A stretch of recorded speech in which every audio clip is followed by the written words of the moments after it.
ఏంటి మీ ఆయన ఇంట్లో లేడా? చీది నా అమ్మ, నా భార్య కాల్ చేస్తాంది కానీ నువ్వు చెప్పు, తర్వాత మాట్లాడతా.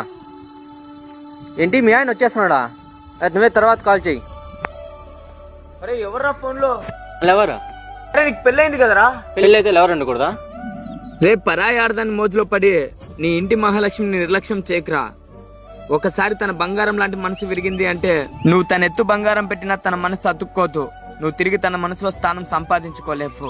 ఈ రోజు నువ్వెవరైతే బంగారం అంటూ పిలుస్తూ ప్రేమగా మాట్లాడుతున్నావో తనెప్పుడు నీ కష్టాలలో తోడుండదురా.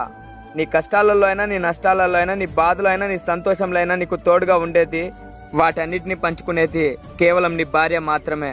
అలాంటి నీ భార్యకి మోసం చేయకురా. ఆలోచించుకో.